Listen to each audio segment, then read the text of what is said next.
بسم اللہ الرحمن الرحیم الحمدللہ رب العالمین والصلاة والسلام علی سید الانبیاء والمرسلین اما بعد فاعوذ باللہ من الشیطان الرجیم بسم اللہ الرحمن الرحیم قال الذی عنده علم من الکتاب انا آتیک به قبل ان یرتد الیک طرفک فلما رآہ مستقرا عنده قال هذا من فضل ربی لیبلونی اشکر ام اکفر ومن شکر فانما یشکر لنفسہ ومن کفر فان ربی غنی کریم۔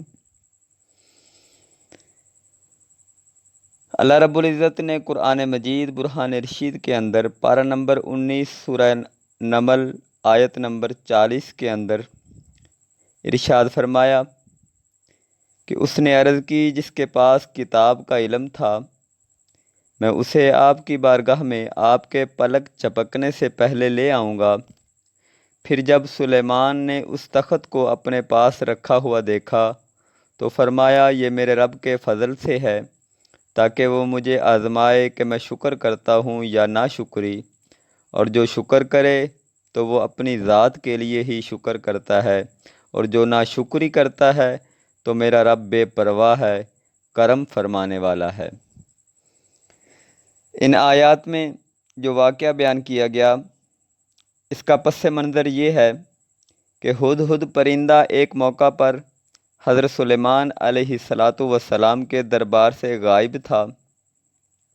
جب واپس آیا تو اس نے اپنی عدم موجودگی کا سبب بیان کیا کہ وہ ملک سبا گیا ہوا تھا اور پھر اس نے وہاں کے لوگوں کے حالات بیان کیے کہ وہ سورج کے پجاری ہیں اور ان کی جو ملکہ ہے بلقیس اس کے پاس ایک عظیم و شان تخت ہے۔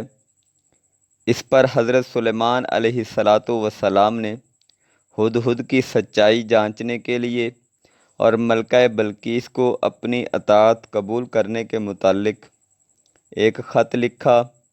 ملکہ نے وزیروں سے مشاورت کے بعد آپ علیہ السلام کو بہت سے تحائف بھیجے تاکہ معلوم ہو کہ آپ علیہ السلام بادشاہ ہیں یا اللہ تعالیٰ کے نبی۔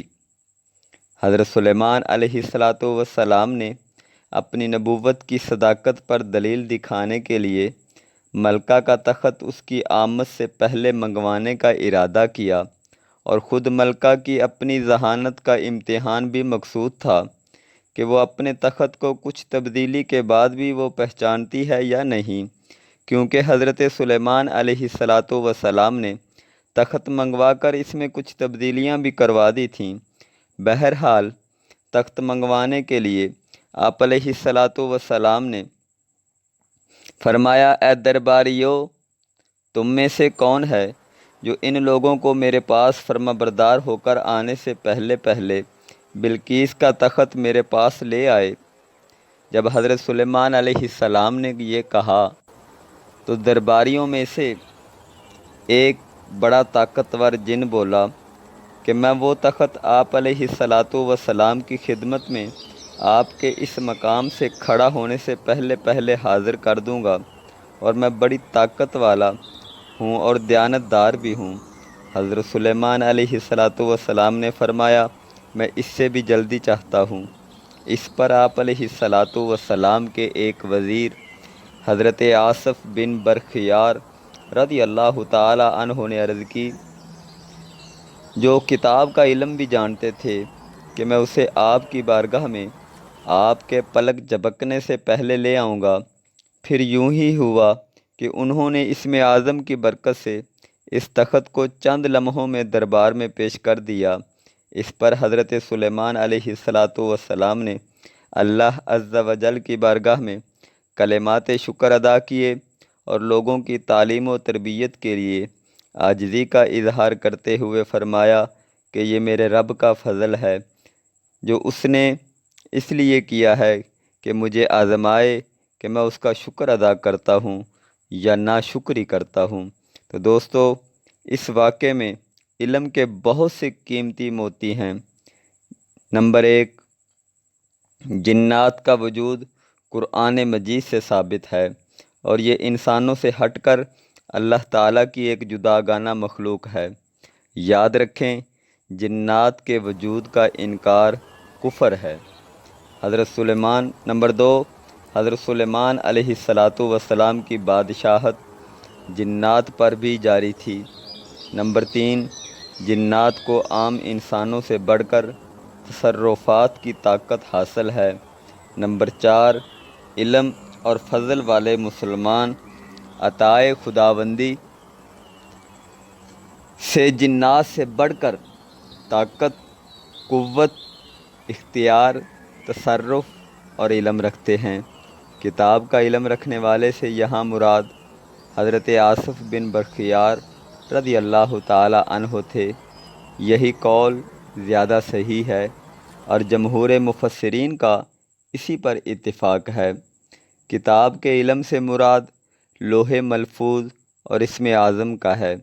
صحیح مقصد کے لیے اپنے علم و فضل کے اظہار و بیان میں حرج نہیں، جیسے حضرت آصف بن برخیار رضی اللہ تعالی عنہ نے اپنی طاقت اور قوت علم کا بیان کیا اور عملی طور پر دکھایا بھی۔ اس واقعہ سے یہ بھی ثابت ہوا کہ اولیاء کرام رحمۃ اللہ تعالی علیہم کی کرامات حق پر ہیں۔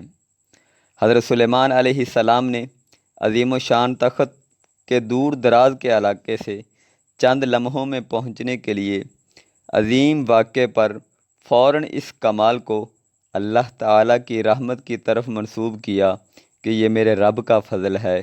یہی انبیاء اور صالحین کی سنت اور عادت ہے، یہی حکم خداوندی ہے، کیونکہ بندے کو اپنی کسی خوبی کمال پر خود پسندی کا شکار نہیں ہونا چاہیے۔ یہ خود ایک مذموم صفت ہونے کے ساتھ ساتھ دیگر کئی خرابیوں کی بنیاد ہے۔ اس سے تکبر پیدا ہوتا ہے، آدمی اپنے گناہوں کو بھولنے اور خامیوں کو نظر انداز کرنے لگتا ہے، جس سے اصلاح کی امید کم ہو جاتی ہے۔